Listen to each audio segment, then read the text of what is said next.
gives it to us anyways.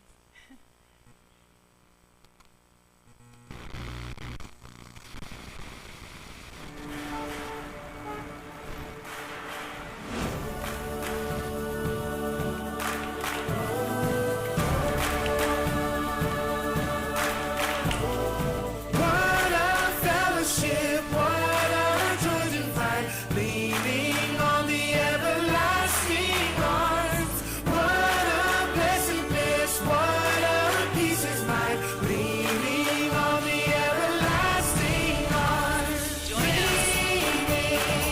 Leaning, safe and secure from all alarms. Leaning on the everlasting arms. What have I to dread? What have I to fear? Leaning on the everlasting arms. I have blessed peace with my Lord so near. Leaning on the everlasting arms. Leaning, safe and secure from all alarms. Leaning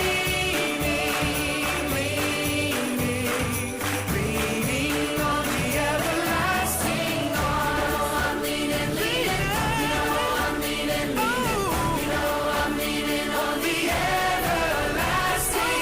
You know I'm leaning, you know I'm leaning, you know I'm leaning on the everlasting.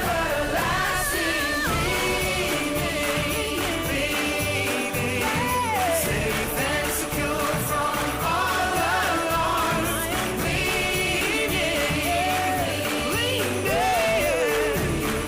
on the everlasting arms. On the everlasting arms. On the everlasting arms. Thank you, everybody.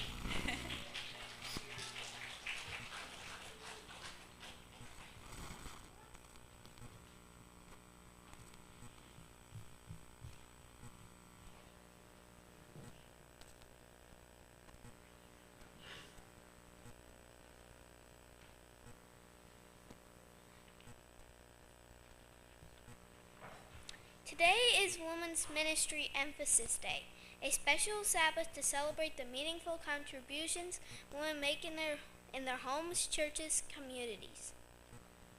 Let's pray. Dear Jesus, thank you for this day. Thank you that it's Sabbath. Thank you that we can celebrate what you've done for us. Please help this offering to go to good. We love you. Amen.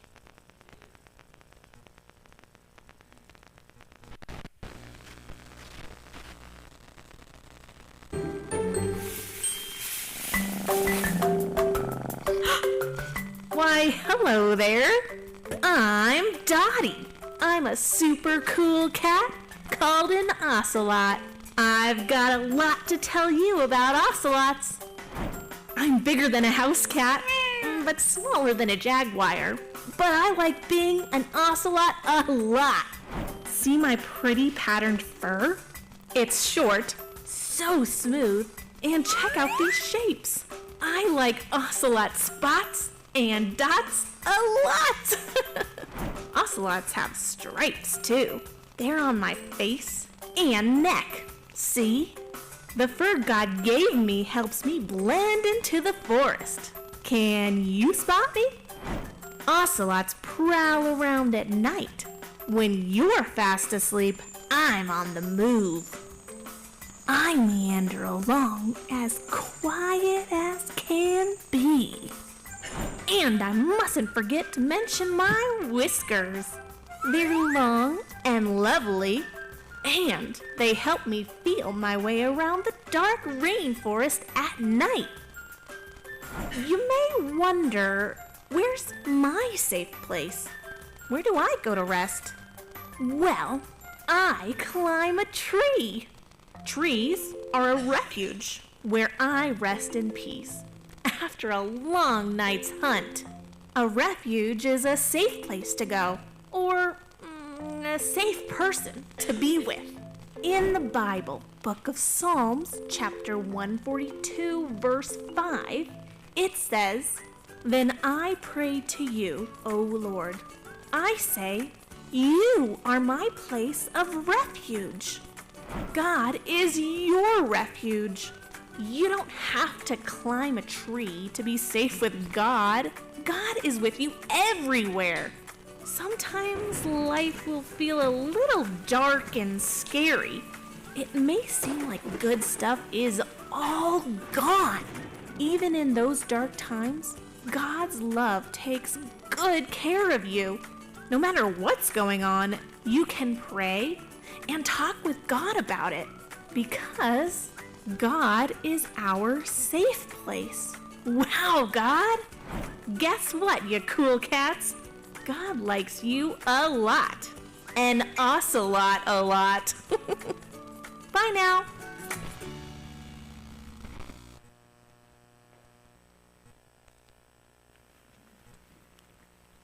Good morning, church. Good to see all of you here. I hope you've enjoyed coming into the jungle, the rainforest. Looks a little different, doesn't it? And this week during the VBS, I've been telling the kids a continued story that I'm finishing today. It's a great mission story. You're going to hear the end of it. I'm going to try to give you a little summary so you kind of know what has happened briefly, and then I'll get into this great, great story. Just want to remind everyone who maybe doesn't know, there's a picnic lunch at the park, just past the community college, just not far from here. After the service, there is lots of food. So you need to come and help eat it, because we don't want it to all just spoil and be wasted. So it needs to go into your mouth and into your stomach. It'll be very delicious. So please come join us afterward for that. Before I get into the message today, the story today, why don't you bow your heads once more as we just pray. Jesus, you are such an awesome God. You are doing great things. We read in the Bible these great stories of old times. But you're that same God who wants to do great things in our lives today. I pray that you'll be here as we listen to the story. May our hearts be touched by who you are, and may we be encouraged to share you with the people around us. We ask this in Jesus' name. Amen. The Bible says in Ephesians 6 that, "For our struggle is not against flesh and blood, but against the rulers, against the powers, against the world forces of this darkness, against the spiritual forces of wickedness in the heavenly places." The battle we face is invisible. The real battle that we face is invisible. You can't see it. You know, the thing you can see is easier to deal with. What you don't know is more difficult.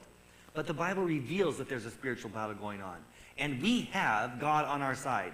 Now, there was a missionary family who many years ago, this is this book I'm telling the story from, Singer on the Sand it's called. They went to this island south of the Philippines called the Great Sanger Island. And this island, right near it, are some little islands just outlined that are very volcanic. And so this family, this teacher went to this village, and the story's about a Satu. Satu is the chief's son, and he saw this ship come in with these strange people dressed in weird clothes, he's 12 years old. He's the son of the chief of the village, Chief Meridian, and one of the missionary family came with two kids, a boy with really bright red hair, and Satu thought he must have really strange, strong magic to have such bright red hair like that. And then there was a little girl, Marta, much younger, with blonde hair. And people had never seen people like that before. But the teacher was so kind and nice. He loved everyone. But the chief didn't want him in the village. He would not give him any land to build his house on. So the teacher ended up building his house on the sand, just above the tide, a high tide, up a little further, but just on the edge of the sand. And the chief couldn't stop him because in their culture, the sea spirits owned the land. So the chief had no authority over that. But it's obviously not the safest place to live. So Satu and Hans, Satu makes friends with Hans, the new teacher's son, and he's quickly becoming a Christian. He's learning songs about Jesus. He's learning verses about Jesus. He's playing with Hans a lot. They're helping work to build their house, all these things. The witch doctor, Tama, the witch doctor in town, he was away when the teacher first came on the other side of the island, helping some other people on the other side of the island that were sick. The chief called him to come back, and they concocted a plan to get rid of the teacher. They would invite Islam missionaries to come in, because the people wanted to follow new customs, new teachings. Well, let's bring in this new custom, new teachings, because that way they could still have their spirit feast, they could still have their dancing, they could still have their palm wine, they could still have, the Islam wouldn't change their lifestyle except they'd have to get rid of the pigs. And they said that's no big deal. So they wanted to bring the Islam teachers in. And so the boat had already left to go, and Tama, the witch doctor, was preparing his charms.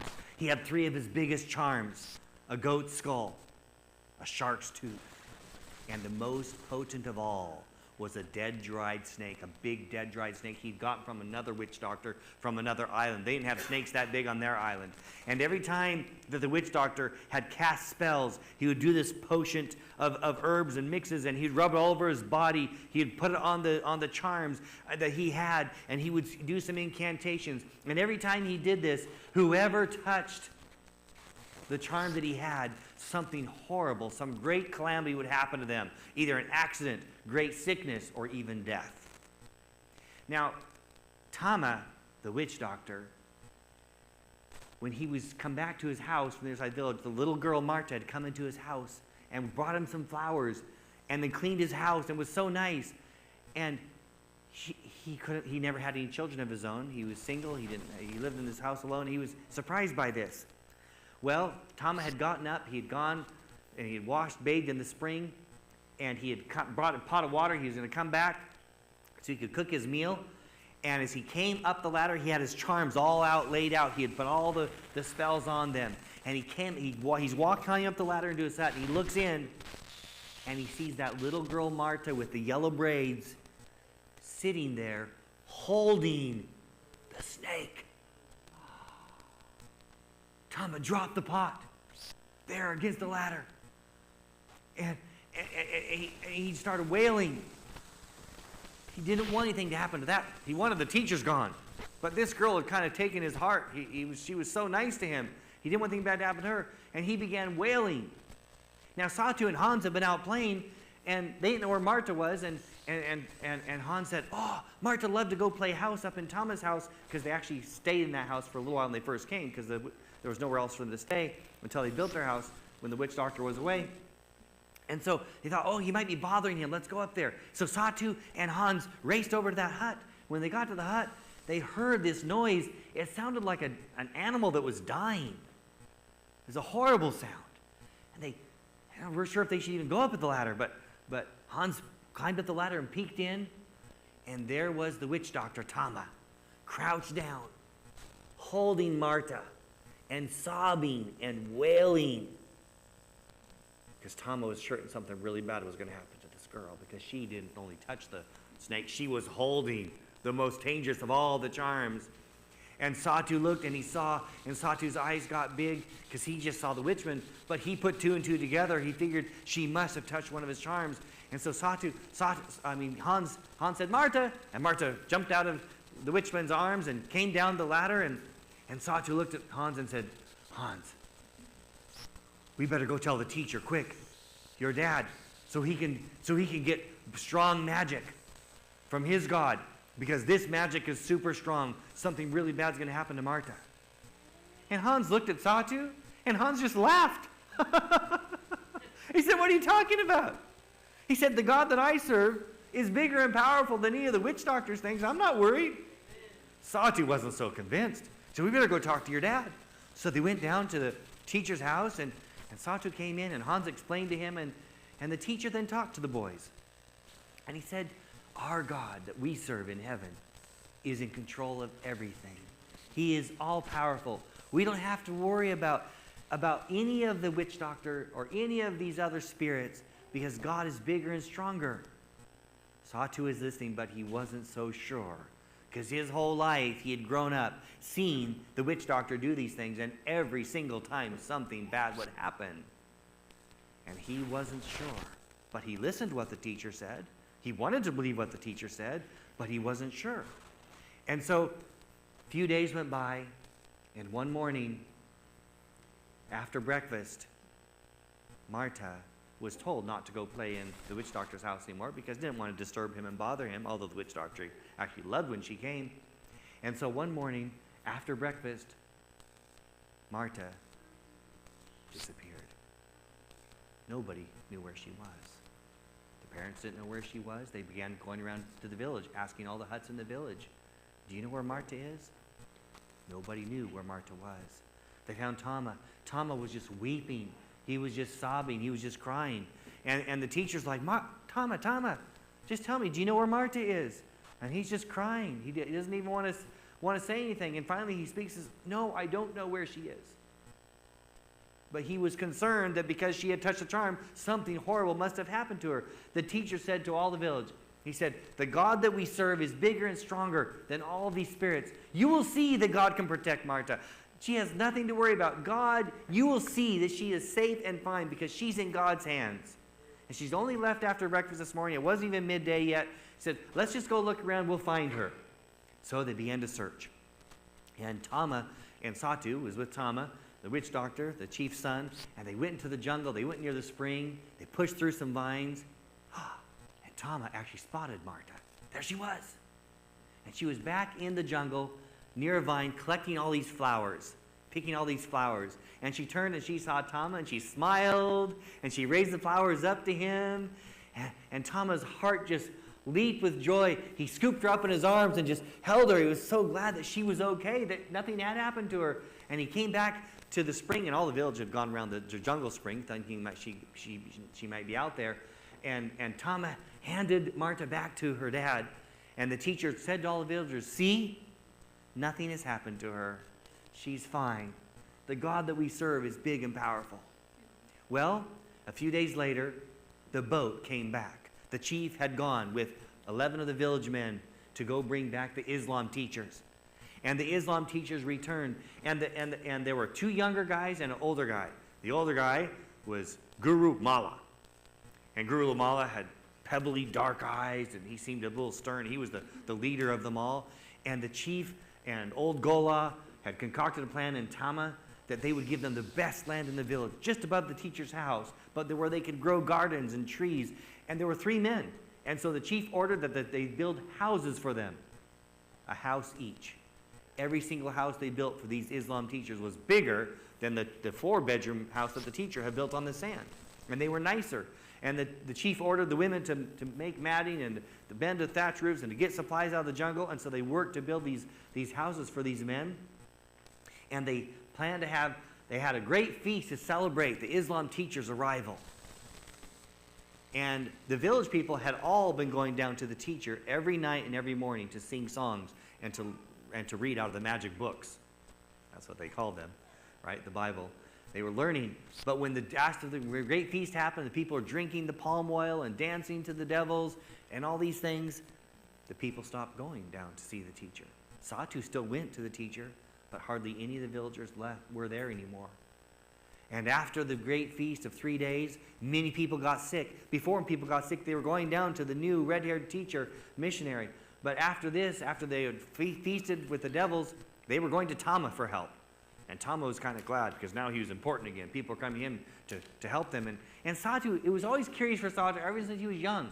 He says, why is it that we have these big spirit feasts and we honor the devils and we praise them, we do all these things for them, we worship them, that after 3 days, the people all get sick? Like, are the devils angry or ungrateful? Like, that's not very nice of them. And Hans said to Satu, well, they've probably been eating too much and drinking too much, not sleeping enough, and they're probably just getting sick from that. And Satu had never thought about that before, that maybe the choices they make can impact their health. So he was thinking about that. And after the feast, the majority of the village began to follow Islam, the teachings of Islam. In fact, in time, the village divided clearly into 2 groups. The chief and Tama and old Gola and most of the leaders, they all followed the Islam teachers. Satu, the chief's son, though, remained to be a follower of the missionary teacher with his friend Hans. They were good friends, really good friends. And so there were about 30 people in the group with the teacher and the rest of the whole village, a few hundred of them. They were all on the other side. And there became this, and Satu was only 12, but he was going to become the next chief one day. And people wondered, how could he be the chief if he's following this other religion? Even the chief was concerned about this. And the Islam teachers were concerned about it. Tama was concerned about it. And so they had a meeting. They had this important meeting in the hut of the chief. Tama was there. They met in Guru Mullah's hut, actually. And Guru Mullah's hut, they met in his. He was the Islam leader. The chief was there. Tama was there. The other Islam teachers were there. And they invited Satu to come. And the men were all there, and Satu wasn't there yet. And they were talking amongst themselves. And they said to the chief, well, is Satu coming? Is he going to come to the meeting? She said, oh, yeah, I told him to come. He'll come. And he looked out the hut, and sure enough, here was Satu coming right then. Satu came in, and he had changed over the few months that he had become a Christian. He was brighter. He was happier. He seemed to hold himself with dignity and respect. He was kind to everyone like the big teacher was. You know, the Islam teachers, they were nice to the people that followed them. They began to persecute the people that followed the teacher on the sand. They were not nice to them. There was a vast difference in how they treated people. And Satu was with the teacher, with the good teacher. And he was, acting like that. And he wasn't proud and arrogant like some young chiefs, like, I'm going to be the next chief. He wasn't like that. He was gentle and thoughtful. And he came into the meeting, and they sat down, and they looked at him, and they smiled, and they were very polite and kind to him. And they said, we're going to have a big feast, and it's going to be a name feast. And we're going to give you a new name, and we're going to teach you the religion of Islam. And you're going to lead the people in this village in the ways of Allah. And Satu said, I like my name. I don't want a new name. And no, I won't follow Allah. And they said, well, you have to follow Allah. He says, no, I don't. I won't. I will never change. I am so happy with the God of heaven. And they said, well, the chief has to be religious. He said, I am religious. I'm very religious. I'm devout to the God who created everything, and I follow his holy book. Well, when the leaders realized he wasn't going to change, the Islam teachers became a little more angry. And they said, Satu, you're going to have to do this, so there's going to be consequences. Satu said, well, he said, if you defy Islam, bad things are going to happen. He said, well, if to follow the God of heaven means to defy Islam, then I defy Islam. I'm not worried about it. My God is big, He's bigger than your God.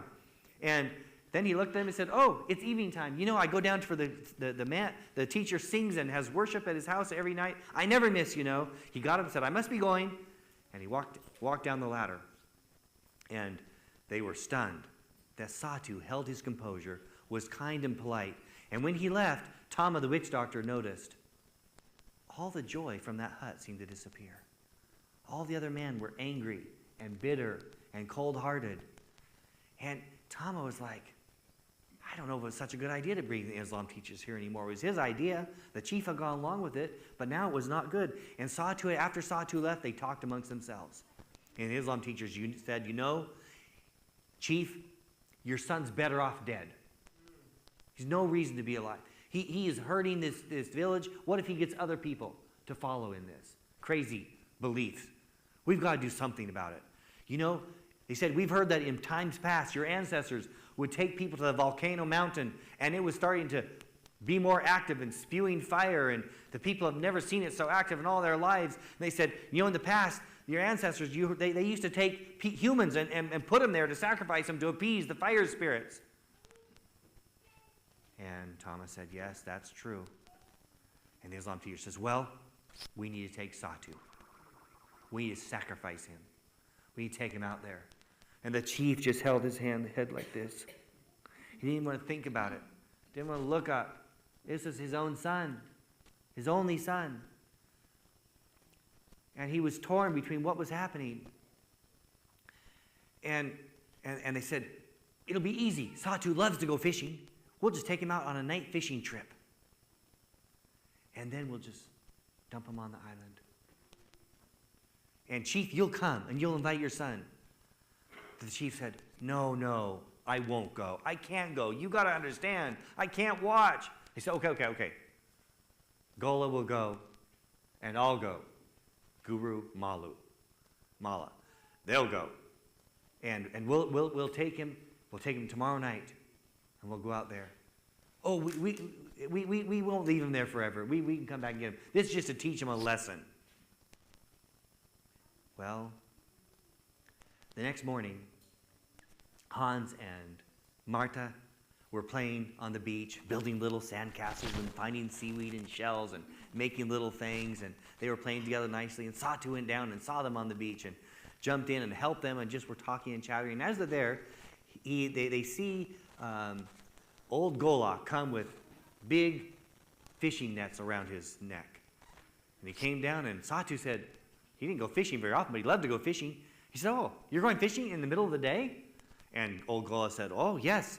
He said, Guru Mala says that he knows a place out in the deep sea that in the middle of the day you can catch a whole bunch of the flathead fish. You know, the kind that are really tasty? And Satu said, oh, he was interested. Guru Mala said, and old Golok said, and Guru Mala is going to come with us and show us how to do it. You want to come along? And Satu said, well, I'd have to ask my dad first. And they said, oh, we've already asked the chief. He approves.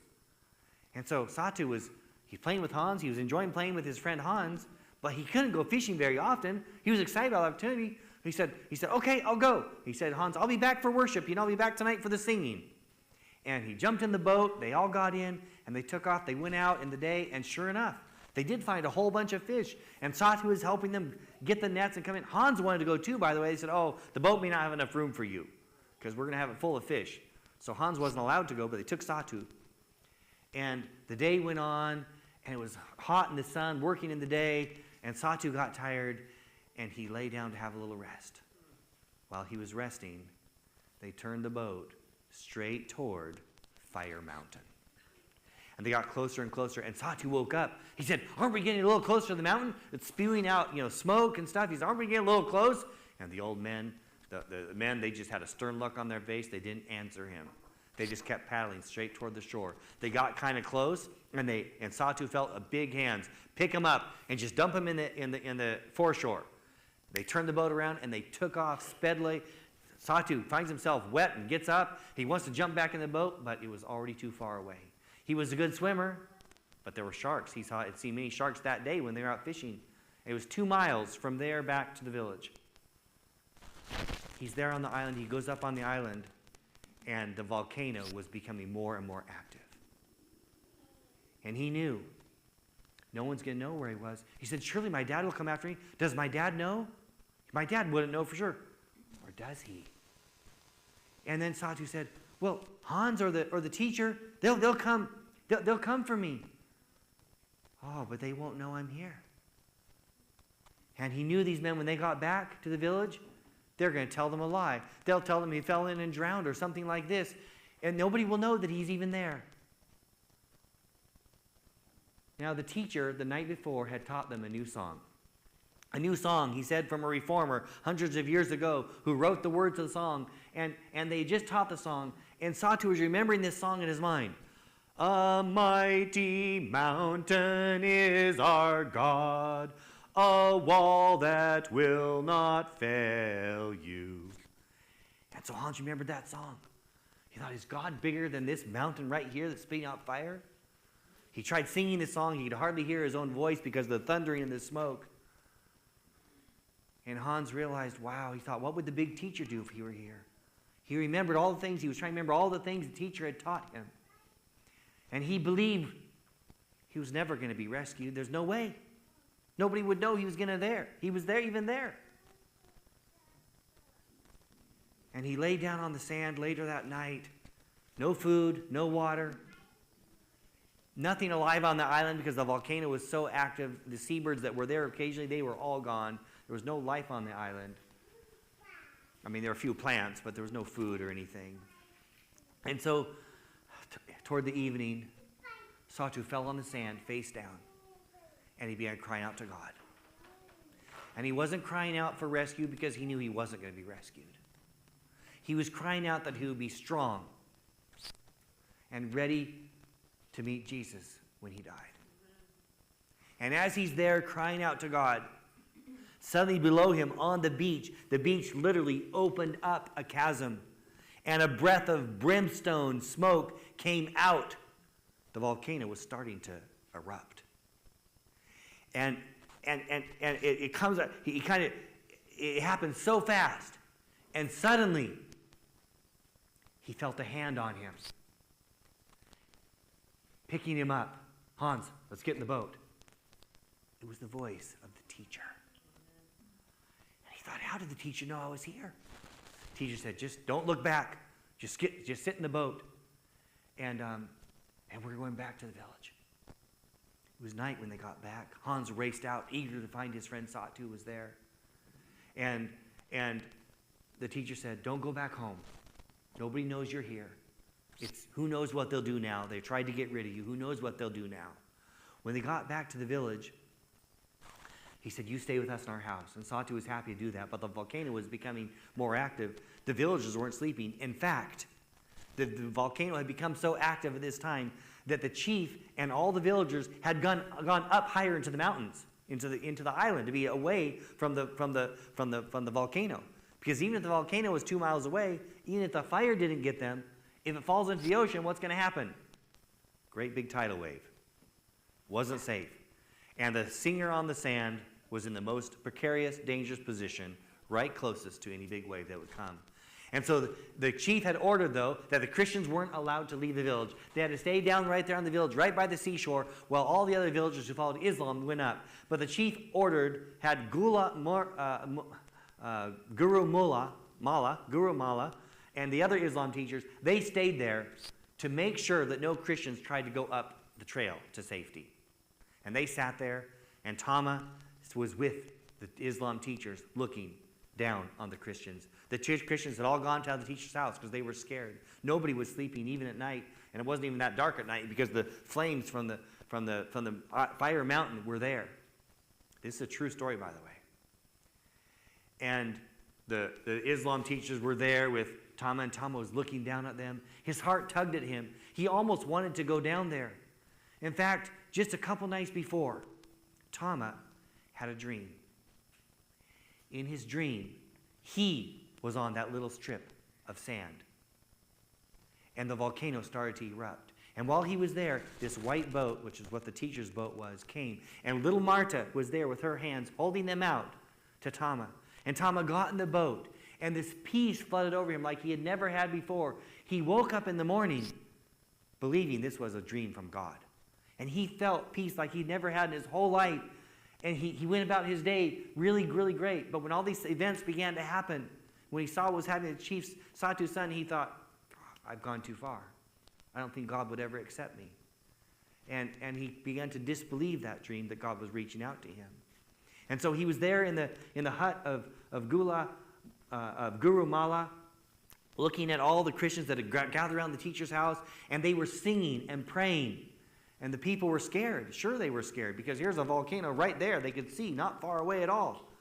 And the rest of the people had gone up, and Guru Mala was there to make sure no Christians tried to go up the trail. And he said to Tommy, good thing I'm here, because I'm sure those Christians would try to run up the trail. But we're here to stop them. Well, later that night, Tama went down to the landing to get his boat. He wanted to go rescue Satu. He knew where he was. Now, when the Guru Mala came back, they told the villagers, we were out fishing with Satu. He got caught in a net, and he went overboard, and we went and tried to rescue and help him, but a great shark came and ate him. So the village people thought that Satu had died. That's what they told him. But Tama knew the truth. So he went down to the landing to get his boat. He didn't know Satu was safe already. And while he's there at the landing, he sees another figure. Here was the chief that had come down. Tom said, you have the same idea as me? They said, yes. So they got in the boat, and they paddled together quickly as could across the night water, and the smoke was coming, and it was a dangerous, risky thing. But they got close to this little strip of sand where Satu was, or where they thought he was, and they got there. And there was no person on the beach. And they saw this crevice in the beach opened up where there was lava. And they both knew, thought they knew, that's what happened to Satu. He was surely gone. And their hearts were sad as they returned back to the village. And Tama went back up to the chief went back up higher in the hills, and Tama went with the Islam teachers there looking at this. Well, the next morning, while they were there, the volcano blew. it opened up its mouth and spewed out all this lava, and a big chunk of fire came splashing into the ocean. And Tama knew that there was going to be a huge tidal wave. And sure enough, there was. And Tama jumped up out of the Islam's house, and he ran down the little trail. He ran to the teacher's house. All he could think of is he wanted to save that little girl, Marta. He wanted to save her. He wanted to grab her and run to the hills. And he raced down into the midst of this group that were there singing and praying, and he found little Marta, and he picked her up in his arms, and he turned to run. And the big teacher put his hand on Tama and said, "No, it's too late to try to run. Stay here." And the wall of water came. It was taller than 3 palm trees, many stories high. This wall of water came.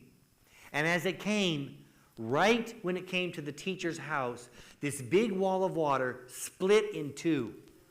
It went completely around the teacher's house, and then it joined back up together again. It destroyed the entire village. All of the houses and the Muslim teachers were swept away, gone. The chief and the other villagers were up high. It brought sea creatures, debris, all kinds of stuff. It was a mess. Dead animals, all kinds of stuff everywhere. But the teacher's house, the house on the sand, was completely untouched. The chief, eventually the villagers came back down to look, and their village was gone. But the house on the sand, they say don't build your house on the sand. The house on the sand stood firm. And the chief could not believe it. And he went down there. By the way, Tama was in that group after this, and he looked up and he saw Satu. He said, "What kind of magic is this? I was sure you were dead." He didn't know the story. Now, Hans had gone up to that lookout and had watched what had taken place. He saw, remember they saw the little seabird before I told you that story? He actually saw this happen, and he saw what he thought was a little form. So he went and told his dad. That's why his dad got in a boat and went out there to rescue him. But Satu was like, wow. Tama was like, wow, Satu, you're alive. And he thought this was the greatest miracle, but all the Christians there thought the greatest miracle was that Tama was there with them. And Tama became a more devout worshiper of God than he was of the spirit thing. And the chief came back and saw the village. And he talked to the villagers and says, let's clear all this debris away. And the teacher said, "No, it's stories tall. It would take so many weeks. It's not worth it. Leave it here as a reminder that the God of heaven lives." And then they said, "Well, maybe we should move to another place." The teacher said, "No, we'll rebuild here. We'll help." And the teacher and Hans helped the villagers. They rebuilt all their houses, new and nice and cleaner than ever been before. The 2 springs were still there, bringing them fresh water all the time. And the chief declared, "We are now going to follow the God of heaven of this teacher, because we now know that his magic is the best magic that we've ever seen in this village." And he became a follower of Jesus. Many years later, when Satu was the chief and Tama was a very old man, scientists from Europe came over. They'd heard about this story, and they didn't believe this could ever happen. Like, when does a tidal wave come in and split and go around something and join back together? They did not believe it. They came. They looked at all the evidence, and they were convinced this story is absolutely true. Friends, we serve a great God. We serve a great God. He didn't just part the Red Sea one day long ago. He didn't just send manna out of heaven. He did. But even today, he wants to do great things for each one that chooses to follow him. I hope that each of you will say, "I want to follow Jesus more like that." Because we know we're headed to the last days very soon, right? There's going to be great catastrophes all around us. But Psalm 91 says, 1,000 will fall at your side, 10,000 at your right hand, but it will not come near you. Only with your eyes will you look and see the destruction of the wicked. May we be in that righteous group that are protected by the wall of God, the armor of God. And now we're going to close with a song, the same song that they learned, "A Mighty Mountain." It's a mighty fortress in our hymn book. It's hymn number 506. Hymn. What's that? Oh, she would like you to do the tape, Andy. So hymn number 506, and if a couple of the kids want to come up and lead. You don't know the song? Did the church know this song? It's an old song. Martin Luther, the great reformer, wrote this song and did both the lyrics and the tune. It's a really great song. So if you don't know it, who knows this song? Anybody? Got a few people. All right, well, I guess I will help lead it. I do know the song. Unless, Clint, if you know it, you're welcome. Okay.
Pray. Jesus, we are so thankful that you are our mighty shelter.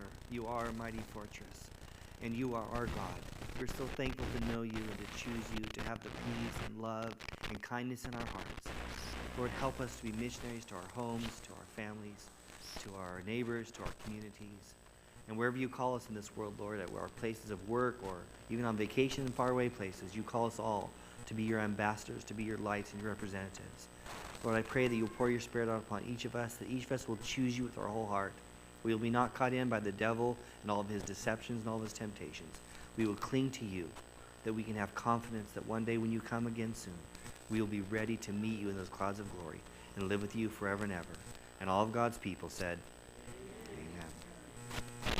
God bless you. Have a wonderful rest of your Sabbath. We'll say a blessing for the food at the picnic. It's going to take us a little bit of time to get it ready, but please come join us. If you don't know where it is, talk to any of us here that will have to give you directions, and hope to see you all there. Thank you for coming. God bless you. Look forward to seeing you next Sabbath, if not this afternoon.